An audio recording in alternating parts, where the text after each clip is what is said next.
Ozbiljno pitam, to stojim iza toga. Šta je, gospodine novinaru, šta je najveće oružje na svetu? Odgovori mi. Ja sam došao da pitam tebe, a ne ti mene. Ne, ja ću da dam odgovor ako ti ne znaš. Ajde, reci. Oružje najveće na svetu, u svakoj državi lebac. Znači, gladan vojnik ne ratuje, nego sit. Gladan se predaje i baca oružje, a sit daje otpora i ratuje. Znači, šta misli ova država sa nama? Naprimjer, da mi proizvedemo lebac za zadnji mjesec dana 3 put nafta poskupljava. Pa na što to liči, naprimjer? Jebi ga, na što to liči? Sad ćemo mi da obradimo da to oružje najveće na svetu proizvedemo. I 3 su stvari bitne za svaku državu, pa i ovu državu koja negdje postoji. Šta su 3 faktora glavni? Lebac, meso, mleko. Ima li fabrika, evo odgovorite mi, ako ne znate ja odgovaram. Ima li, jeste čuli, ima li gde u Srbiji, u Jugoslaviji fabrika mesa, leba i mleka? Ima li?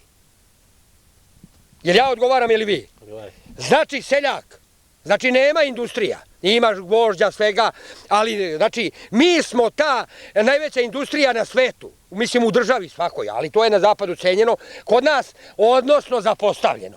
Znači mi proizvodimo lebac, meso i mleko, 3 glavni faktora. Znači ne jede se ni gvožđe, ni opeka, ni cigla, ni kisela voda, oni su, znaš ko je bitno, u Aranđelovcu je bitno da je Bukovička banja. Znači popijte vi litar kisele vode gladan, da vas ja pitam samo. I šta da bude sa vama? Znači jednog dana noge se srožu i da se preturite. A popijte litar mleka, znači ja kao seljak radim danas sa litar mleka. Na njivi, na primjer, ove robijaške poslove.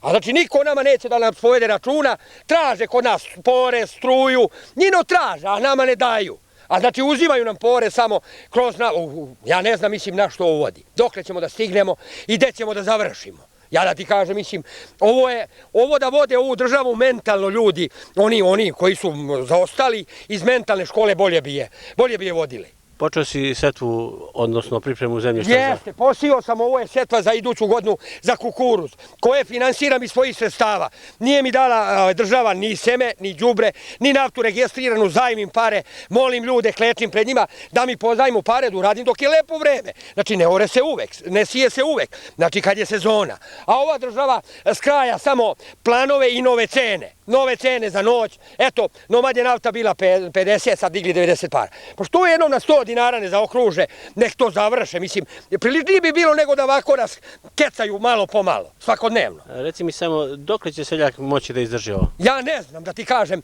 Ja se borim što sam lud, što moram, mislim. Ostao sam bez posla, radio sam 30 godina u firmi, rudarski posao u Vrbici. Ostao sam bez posla, da mi isplate radni staž, što i danas danji nisu isplatili. Otac mi je umro pre 6 meseci, solidarnost koje sam plaćao 30 godina, lažu me, ni danas danji mi nisu isplatili. Znači, eto, ja se sad topim, svesno vidim da propadam, ali hoću napred, jer duša me boli kao dete. Mali, zovu sam zemlju, trpio, gladan, kupio sam. Nije mi ovo ni očevina, ni dedovina, nego sam kupio, trpio kao dete, gladan i sad mi je toliko teško, ne mogu da je zapustim, da gledam da je raste korov, a i pored puta je ovde sramota, hoće da kažu, ja se zovem Žika Vuković, da kažu da sam poludio, a nisam mnogo ni pametan. Čim radim protiv sebe, znači čovjek, svaki koji radi protiv sebe nije pametan. Znači, treba da je bolestan. Znači, molim lepo. Ja ne znam, mislim, šta će ovo da bude, ovo je, kad bi vodili mentalni ljudi, bolje bi bilo.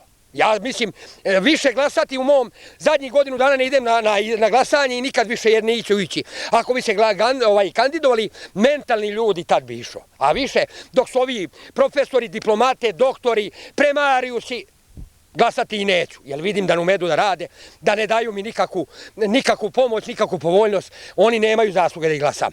Kad bi se Luša iz Misače, onaj kandidovo, njega bi najradije voleo, jer su dojako vodili ti svi velikani, da vidimo malo ovi tupađije, šta bi oni uradili. Mislim,